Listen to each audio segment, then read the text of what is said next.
When I was in college, I dated a girl for about 2 years. I thought I was going to marry her.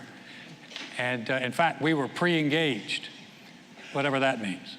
And we dated. I was part of a fraternity, and she was a little sister, and so that was kind of our whole life.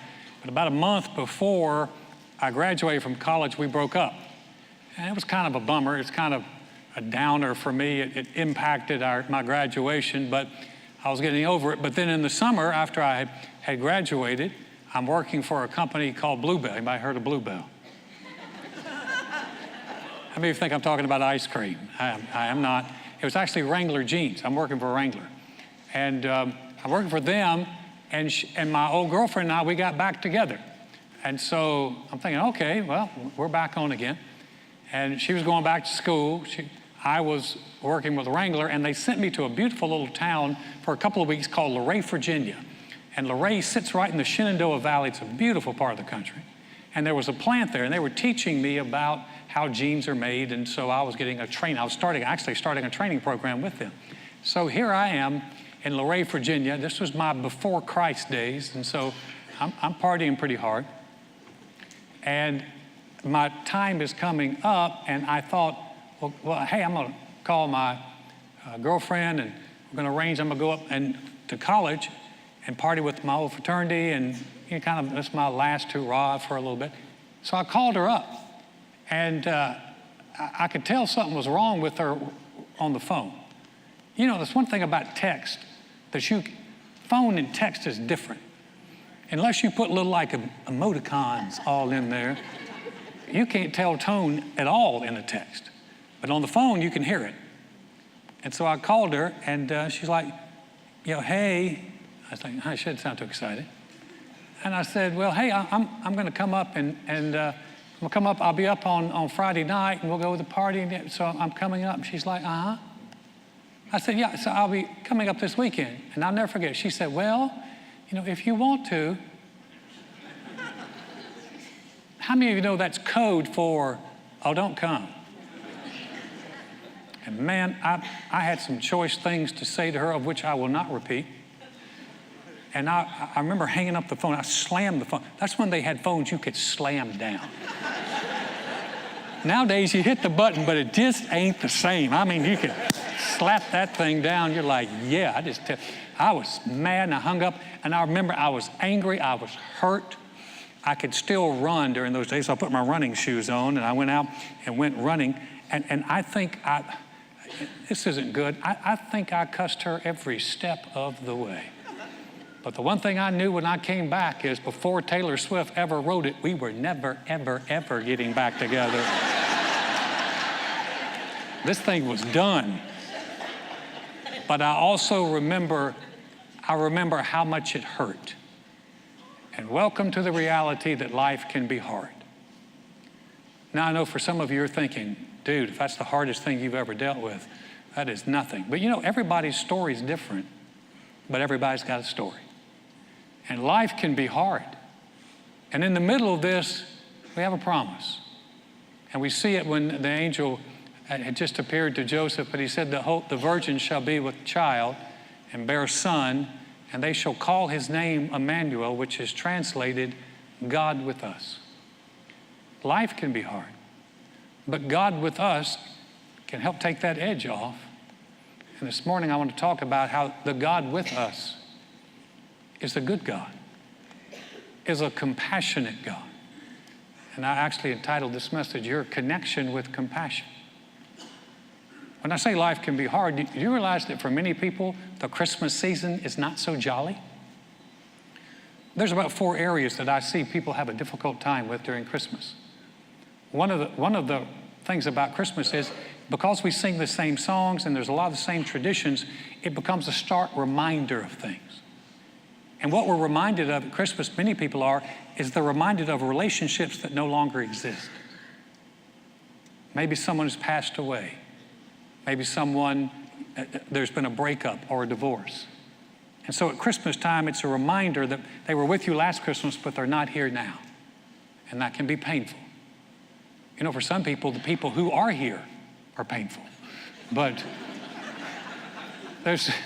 There's this guy who was at his family's Christmas party, his Uncle Dan. Uncle Dan was at the Christmas party. Uncle Dan really didn't like Christmas parties, but he's there. And his little nephew came up to him, had a big tray of cupcakes. He said, Uncle Dan, you want a cupcake? Uncle Dan says, no, son, I really don't. He said, I made them myself, Uncle Dan. So Uncle Dan dutifully took a cupcake and he bit it and he said, it's pretty good. In fact, he finished the whole thing. He went to reach for another. He looked at his nephew. He said, you did a good job, son. He said, tell me though, how did you get the icing so smooth? The kid smiled. He smiled real big. He said, it's because I licked it. All the germaphobes just kind of went, have yourself a merry little Christmas. But how do you deal with it? How do you deal with knowing that someone's not going to be there and they were there last Christmas? And I just encourage you to do this. Prepare yourself ahead of time. Just go ahead and deal with it ahead of time so your emotions just don't get hijacked. Who's not there? That can be a painful thing. You know, for some people, they're going to be alone at Christmas. And there's nothing in media, there's nothing that ever celebrates people who are alone for Christmas. You never see a commercial of anybody eating a sandwich in their pajamas by themselves on Christmas. And so the message that it sends is, if you're alone at Christmas, it's because you're a loser. And I want to tell you something, that's a lie from the pit of hell. Because if you were okay alone before Christmas and you're going to be alone after Christmas, don't allow a day to define you. Don't let one day come and you go, okay, I'm a loser because I'm alone at Christmas. And really, if you're a believer, I'm telling you, you're not alone. But you don't get wrapped up about a day and just go, I'm alone, I'm a loser. No, you're not. You're not a loser. You're going to be okay. And if you don't have anything to do, you can always come and help us on Christmas Eve, volunteer. We have carts and we have parking, and I just don't want you to be by yourself. I just thought. The third thing I see that happens with Christmas is oftentimes people feel very inadequate. In other words, if you're not able to provide, especially as a man, I can tell you, not being able to provide a lot of good stuff for my kids made me feel bad. Joy's family lives close by, and Joy's sister and brother-in-law are both doctors. So we would go over, and our kids were about the same age. We would go over to their family for Christmas dinner, and you looked like you walked in an emptied out Toys R Us store. There are toys everywhere, and you can notice it. And I can remember the feeling of being like, I didn't provide this kind of Christmas for my kids. And again, this is another tool for the enemy to beat you up. But here's something you got to remember. It's not the gifts they remember. It's the environment that you create that they remember. And it doesn't take much money to create an environment that is loving and affirming and helpful. So don't let I didn't get them that, I didn't get my spouse this piece of jewelry. Don't let that dog you at Christmas.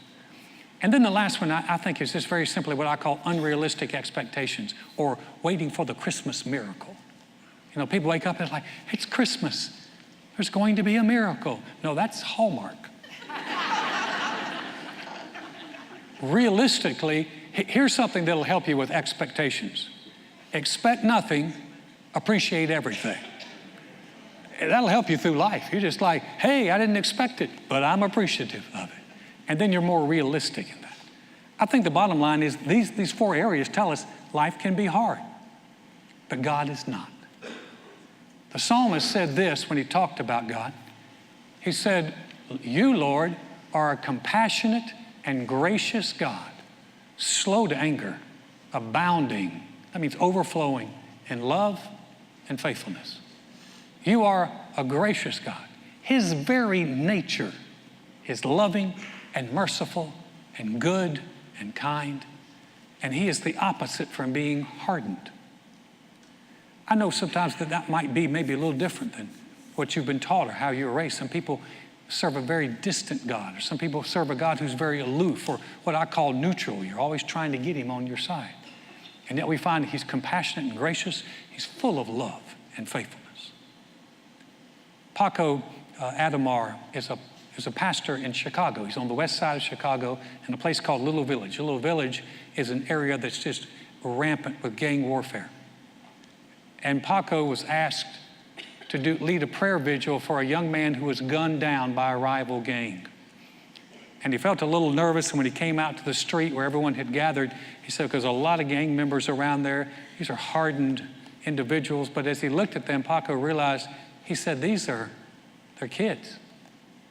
They're teenagers. And at the most, they're in their 20s. He said, I'm twice their age. And he said, I felt inadequate. And he prayed, Lord Jesus, what would you say to these kids? What would you say to them? He said, as he stepped into the circle, he asked permission for this group. He said, before I pray, he said, may I just speak from my heart? They gave him permission, and he said, these are the words that came to him. He said, I realize that many people have told you that this gang warfare and this violence and back and forth is nonsense. I've realized that people have told you a lot of what you're doing is wrong. He said, I'm not here to tell you that. He said, but what I would like to do, he says, because I'm twice the age of you guys, I'm old enough to be your father, and I'd like to tell you something that should have been told to you a long time ago. So if you would allow me to, he said, allow me to speak on behalf of your fathers. And he got quiet, and he looked at them, and he said, my son, my daughter, please forgive me for not being there when you needed me. Please forgive me for not being there to watch you take your first steps.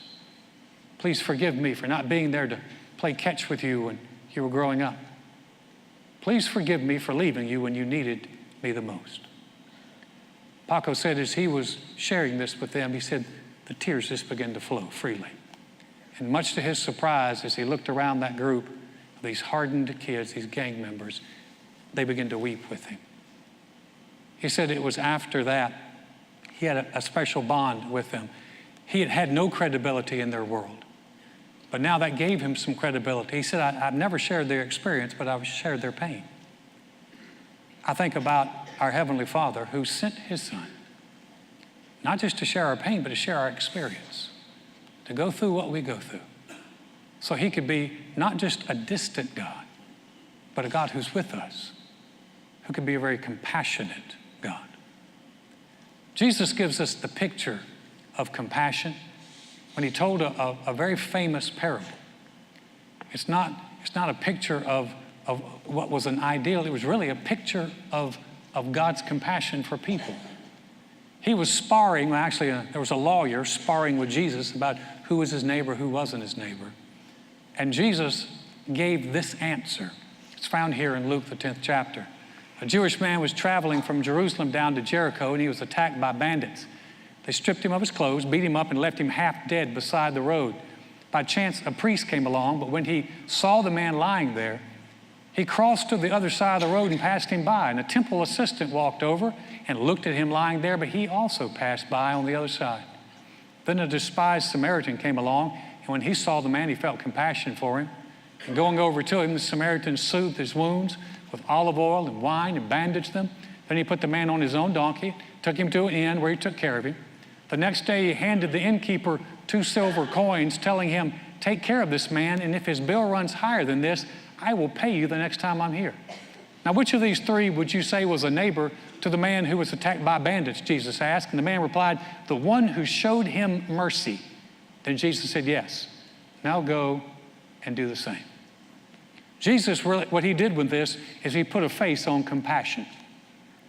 Compassion was unwilling to let a hard situation pass. I think it's very interesting that Jesus listed a priest and a temple assistant. These were 2 of the most religious people of their day, and religion passed by. But this Samaritan, and this translation I like, that calls him a despised Samaritan. Please understand that racial prejudice has existed long before what we have in America. And the Samaritans and the Jews had a lot of prejudice. They did not like one another. They hated one another.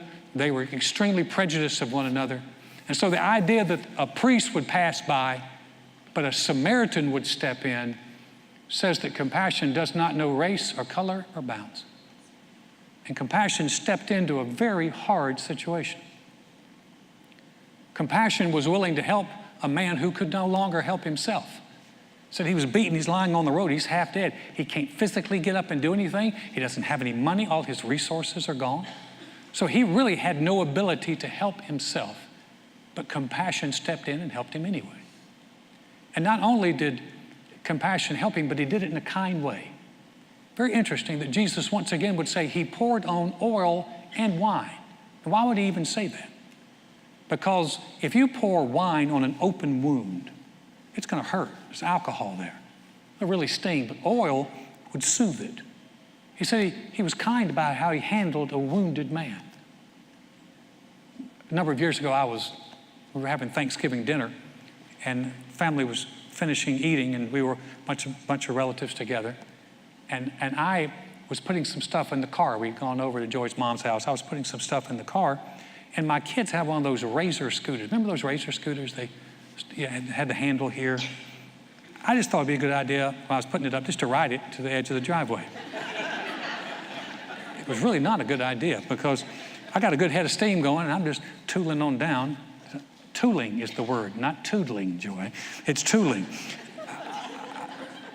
It's a private joke. I'll pay for it later. Anyway, I hit the edge of the driveway, and the wheel stopped, and I went flying over the handlebars. I was flying at such a height that I had time to think this very clear thought. This is not going to turn out well. Very clear. I hit the ground, reflex action, your hands go out, and I broke my left arm. I've had enough broken arms I have experience in this area. So I got up, put the scooter in the car, walked inside and said, hey guys, I broke my arm and I'm going to the emergency room to get it fixed. They're like, okay, bye. Compassion wasn't overwhelming this group. But when I get there, it gets worse. Because I go there, first you sit in the emergency room forever. And then they called me and they said, oh, you need to go with this x-ray tech and get an x-ray. And I walked past a couple of guys and went, oh, he's with Sue. Now, I wonder why they said that. I found out.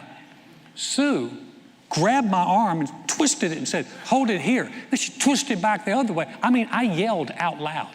I know guys aren't supposed to do that, but I did. I was hurting. And this lady just twisting my arm. Here's what she said, well, it's broken. I said, well, if it wasn't broken, it's broken now. and I just thought, no compassion, no kindness. And yet, it said the Samaritan went to him and he poured oil and wine on him. Then he picked him up and he put him on his donkey. And then, which means the Samaritan walked while the other one rode. And then compassion did not abandon this man. When he left, he paid an innkeeper to take care of him. He said, if anything else comes up on the bill, I'll take care of it. I like what Jesus says to the guy next. He said, okay, who was the neighbor? The guy said, okay, the guy who showed mercy. But Jesus says something very unique. He said, you go do the same. And here's something we know about the Lord. The Lord would never ask us to do something that he was unwilling to do himself. So what we're seeing is, this is not just a picture of a Samaritan. This is a picture of God and his compassion for us. God with us is compassion with us, and it lifts us. See, when you make a connection with that compassion, it'll lift your life. There's an interesting verse in 2 Corinthians. It says, as we have received mercy, that word is interchangeable with compassion. We do not lose heart. Because God's with us, even though life has some hard things about it, because we have God with us, because we've received his mercy, his compassion in our life, we don't lose heart. We don't get discouraged and give up because we have God with us. You see, compassion with us, God with us, means you have not been passed by. When God looked at humanity and saw broken, spiritually dead humanity lying on the side of the road, he didn't recoil and go, you know what, y'all got yourself in this situation, get yourself out. He didn't pass by on the other side and say, I'm going to be distant and ignore this. God was unwilling to ignore the spiritual condition of mankind, so he sent his son not just to be with us, but to die and pay the price for us and restore us to him. God didn't pass mankind by. Here's the good news. He didn't pass you by as well. You're not skipped over in life. Have you ever had that feeling of being skipped over? When my girlfriend said, no, don't come. There was somebody else involved. I got skipped over. You feel you didn't make the team, you got skipped over. You didn't get picked, you got skipped over. And it's so easy in life to finally begin to think, hey, I've just been skipped over. Everybody else's life is good. I've seen their life on Facebook. They have a perfect life. Their life looks wonderful. My life is horrible. I got skipped over. And if you're not careful, you'll assign that to God, that God skipped over you, but God will never skip over you. When I was a kid, we used to play ball, and they would always pick me early for basketball, but they never picked me early for softball because I was lousy. So we'd be picking teams. This will help your self-esteem. I remember being picked for teams, and finally there's you standing there. And someone goes, okay, I'll take Clayton. And you just feel so affirmed and warm. No, you just feel like basically I got skipped over, and the only reason you took me is because I'm the last one here. Let me tell you something. God, when God's picking teams, and there you stand there expecting to be picked over, God looks and says, I'll take them first, and He'll take you first. You are not skipped over in life, and that will lift you.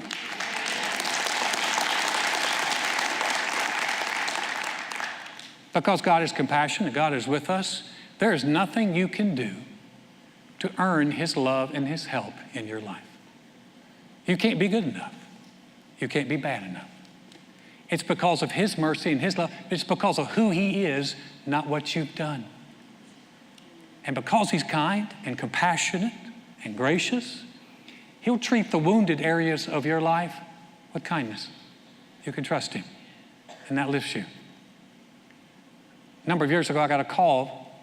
I'm up here on Friday night, my wife calls, and I answer the phone. She said, I just want to let you know something before you get home. One of your children came home drunk, and they're really drunk. Now, maybe in your family, that's no big deal.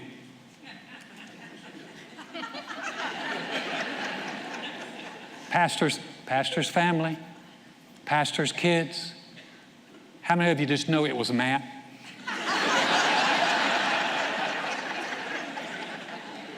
It was not. It was Christina. It was my daughter. She'd been going through a difficult time. They had her on meds. Our concern was that the meds and the alcohol, if she wasn't careful, would absolutely take her life. And the Lord spared her life. But when I got home, there she was. Her makeup was running. She'd been sick. Matt actually went and got her and brought her home because she couldn't drive. And as she sat there, she's waiting for the lecture. I'm a preacher, Joy's a preacher. In preachers' homes, there's never a loss of words or sermons. And she's bracing herself for here it comes.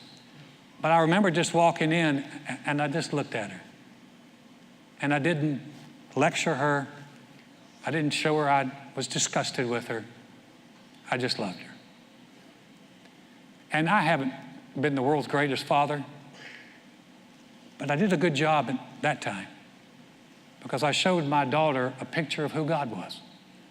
That He's a God that when you're in trouble, you can run to Him. You don't have to run away from Him. And that even though that you've messed up, He still loves you. And Christina said it was what you did not say that really touched my heart. And she never did it again. You can't do enough to make Him love you or stop loving you. It's because of who He is. God with us. Compassion with us. And here's the good news too. Compassion will never leave you or forsake you. In fact, Jesus said before He left, He said, I'm going to send the Helper, the Holy Spirit, and He will be with you forever. He didn't say whether you're good or bad. He said He's going to be with you. And that gives us such hope. It gives us such a lift. In World War II, at the end of the war, Germany, the Allies bombed Germany. They were angry at Germany, and they took it out on the German people. They bombed their cities, and one of the aftermaths of that was the fact that it left thousands of orphans in the streets. Children with no parents whatsoever and no recourse. They were just simply trying to survive. And when the Allies came in, they began to set up camps, and they would take these orphan children in, they would put them in little camps, they would feed them, they would give them clothing, wash them, give them a great place to sleep. But they were having a major problem because at night, these children were waking up with these horrible night terrors. So afraid, so afraid. And they finally brought in American psychologists, and somebody had a great idea. Before the children would go to bed, they would take a piece of bread and they would give each of the children a piece of bread that they could clutch in their hand as they went to bed.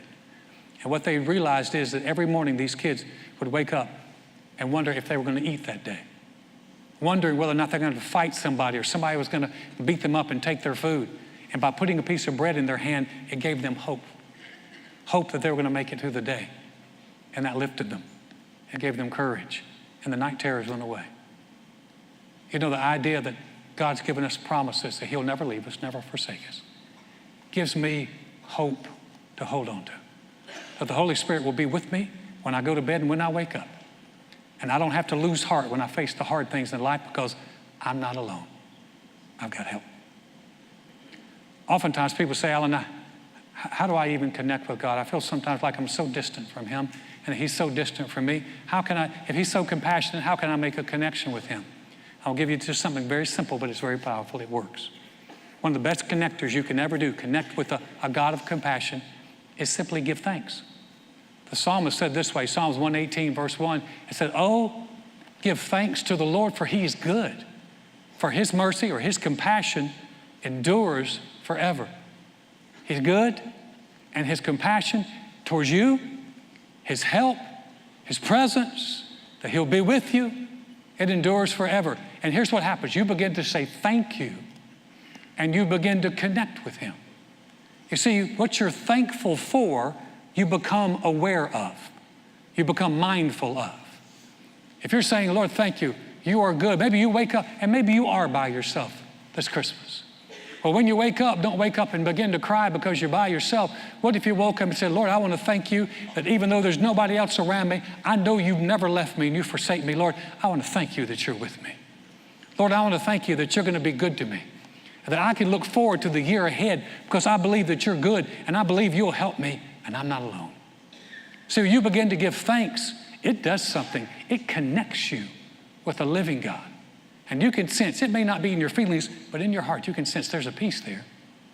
Because I'm connecting with a God who's really good. I like how the psalmist said, oh, give thanks to the Lord, for he is good. You don't know anybody gooder than him. He is good.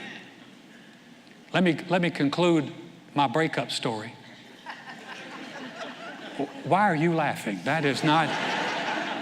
I'm hurt. So after we broke it off after she broke up with me and I finally realized it, I'm still in Virginia for a couple of days. I've been partying pretty hard. And, you know, and with this pain, this is what people often do with pain. You just try to dumb it down. So I partied even harder, man. I'm not proud of this, but I'm drunk, and when I would drink, I would throw up, and I'm at people's parties out throwing up in their bushes. I was so hungover one day, I couldn't even play a round of golf with one of the executives. I'm not looking like I'm a real sharp guy. I'm looking like a kid that just parties way too much. So we end my 2 weeks in Luray, Virginia, and I'm heading home. It's a beautiful day, and I roll the windows down in my Chrysler Reliant K car. One of the ugliest pieces of machinery ever created by America. But I'm driving home, and I had the radio on. And I'm singing, but I'm going through the mountains, and you lose stations. This was way before Syria. And so I just cut the radio off, and I began to sing, and I'm singing songs, and for some reason, I got over on one song. I got over on a song we sang this morning. Amazing Grace, how sweet the sound. And I'm just belting out that song at the top of my lungs.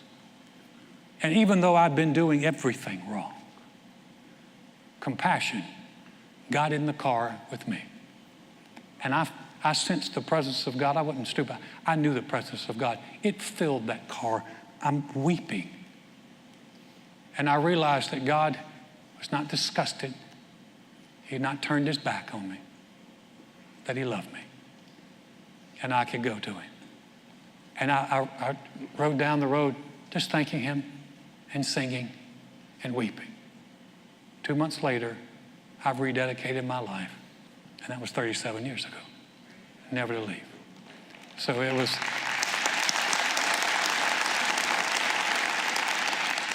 But it wasn't because someone looked at me and said, you're going to hell. It wasn't because someone looked at me and shamed me for the way I was living. It was because compassion came and said, I love you, and I'll be with you. Would you bow your heads with me for a moment? I'm going to ask no one leave or move just for a second here.